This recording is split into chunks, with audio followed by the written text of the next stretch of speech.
Hi friends, welcome to views சமையல். எல்லாம் எப்படி இருக்கீங்க? இன்னைக்கு ஒரு சூப்பரான ஒரு பூண்டு சாதம் தான் செய்ய போகிறோம்.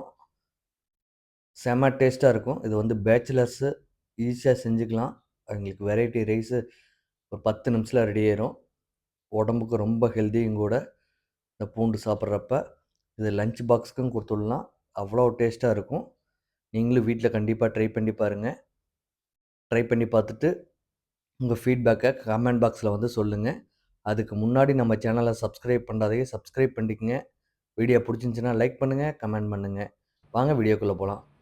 ஒரு சட்டி வச்சு நல்லெண்ணெய் ஒரு 1 1/2 டேபிள் ஸ்பூன் ஊற்றி எண்ணெய் காஞ்சோன்னே அது கூட கடுகு கடுகு பொரிஞ்சு வரப்போ அது கூட உளுத்தம்பருப்பு, கடலப்பருப்பு ஒரு ஸ்பூன் போட்டுக்குங்க.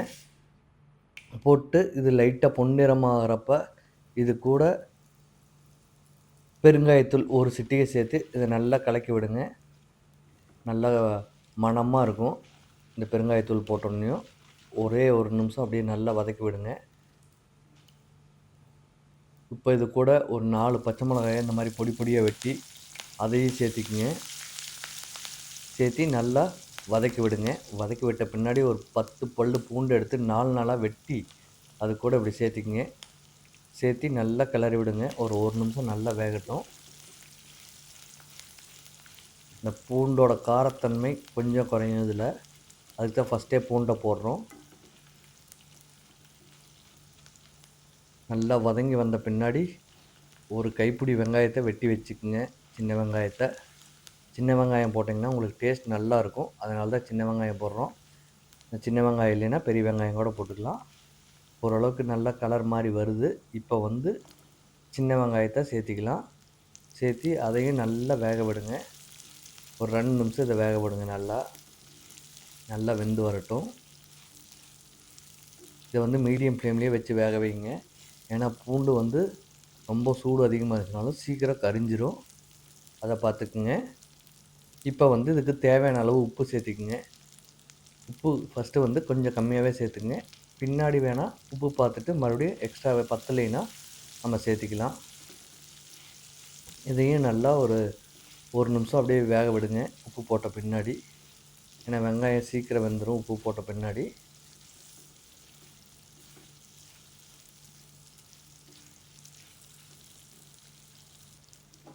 இப்போ பார்த்திங்கன்னா வெங்காயம் ஓரளவுக்கு வந்துருச்சு.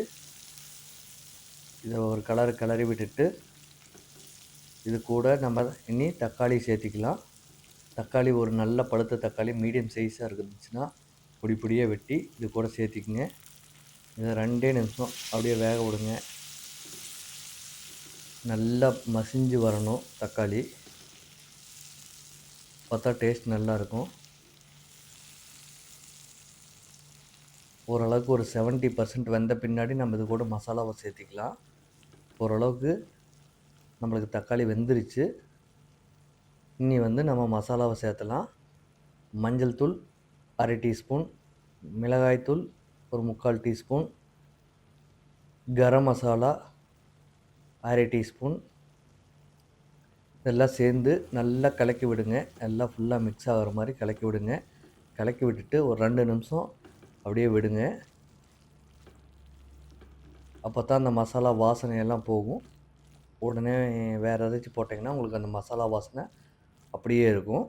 அதனால தான் அந்த 2 நிமிஷம் நம்ம கிளறி விடுறோம்.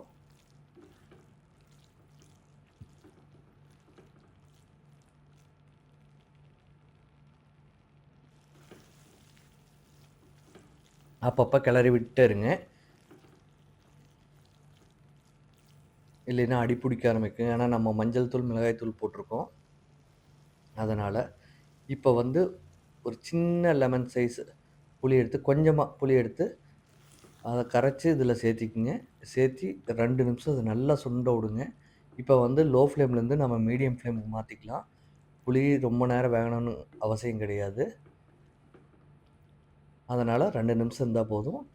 ஜஸ்ட்டு நல்லா கொஞ்சம் சுண்டி வர அளவுக்கு இருந்துச்சுன்னா போதும். நீங்கள் நல்லா வதக்கி விட்டுட்டே இருங்க. ஏன்னா கிளறத்தான் எல்லாம் ஃபுல்லாக மிக்ஸ் ஆகும்.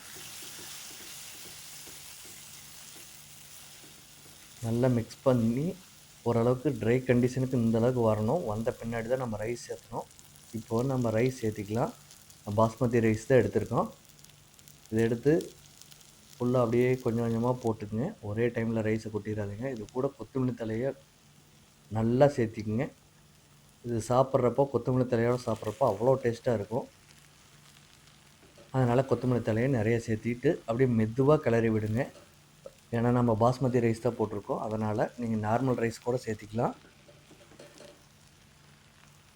இதே மாதிரி ஃபுல்லாக கிளறி விட்ட பின்னாடி லைட்டாக மேலே ஒரு 4 முந்திரி தூவி விட்டு மறுபடியும் கொத்தமல்லி தழையை தூவி விட்டு நீங்கள் பரிமாறலாம். உங்களுக்கு இந்த வீடியோ பிடிச்சிருக்குன்னு நினைக்கிறேன். இந்த வீடியோ பிடிச்சிருந்துச்சின்னா லைக் பண்ணுங்கள், கமெண்ட் பண்ணுங்கள், உங்கள் ஃப்ரெண்ட்ஸுக்கும் ஃபேமிலிக்கும் ஷேர் பண்ணுங்கள். சப்ஸ்கிரைப் பண்ணாதீங்க, சப்ஸ்கிரைப் பண்ணிக்கோங்க. நன்றி, வணக்கம்.